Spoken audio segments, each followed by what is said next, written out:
জানি যে মুখের কথা এবং ধনুকের তীর দুটোই কিন্তু একই রকম, মানে দুটোই যদি বেরিয়ে যায় ওটাকে ফেরানো যায় না।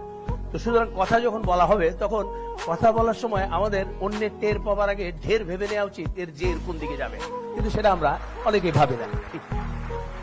আমরা সেজন্য কিন্তু সাধক সত্যানন্দ বলেছিলেন যে অনেক কথার অনেক দোষ, ভেবে চিন্তে কথা কোষ, কিন্তু আমরা কিন্তু ভেবে চিন্তে কথা অনেকেই বলি না। আমরা বলি কথাই চিড়ে ভেজে না, কিন্তু কথাই কিন্তু চিড়ে না ভেজলেও মানুষ ভেজে। বিশেষ করে যারা ভালো মানুষ সেজে মানুষ ভেজে খান, তাদের লেজে গোবরে, তাদের তেজে লেজে গোবরে অবস্থা কিন্তু হয়ে যায়। আচ্ছা, সেটা কি করে হয়? আমরা সহজ কথা বলি, সবসময় আমরা বলি কথা কম কাজ বেশি, কিন্তু তারপর আমরা বেশি কথা বলি এবং যা বলি তা করি না, এবং যা করি তা কিন্তু বলি না। এটাই কিন্তু আমাদের একটা স্বভাবগত চারিত্রিক বৈশিষ্ট্য হয়ে দাঁড়িয়েছে। আমি দু একটি কথা বলতে চাই, এবং এই কথার একটি উৎকৃষ্ট উদাহরণ হচ্ছে ইদানিং কালের, বিশেষ করে স্যাটেলাইট টেলিভিশনের আগমনের পর থেকে আমাদের দেশে একটি নতুন শোয়ের উদ্ভব হয়েছে, যার নাম হচ্ছে টক শো।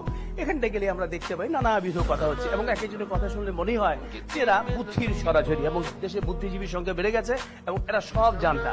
পররাষ্ট্রনীতি, রাষ্ট্রনীতি, অর্থনীতি, সংস্কৃতি, নানান কৃতিত্বে ভরপুর এ ধরনের আমরা কথা শুনতে পাই। আমাদের মনে রাখতে হবে যে একদল অসৎ লোকের চাইতে একজন সৎ লোক অনেক বড়, একদল অযোগ্য লোকের চাইতে একজন যোগ্য লোক অনেক বড়, একদল অলস লোকের চাইতে একজন কর্মঠ লোক কিন্তু অনেক বড়।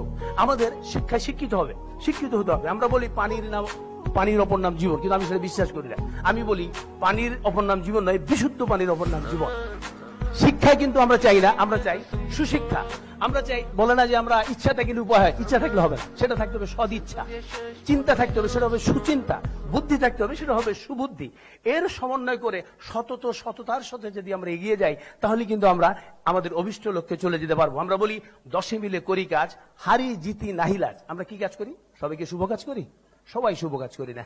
সুতরাং আমাদের সতর্কতার সঙ্গে আমাদের শুভ কাজ করতে হবে, এবং অভিষ্ট লক্ষ্যের দিকে এগিয়ে যেতে হবে সততার সঙ্গে, নির্মোহ থেকে, এবং তা পারবে আমাদের এই যুব সমাজ, যারা আমাদের অহংকার। ধন্যবাদ আপনাদের সবাইকে।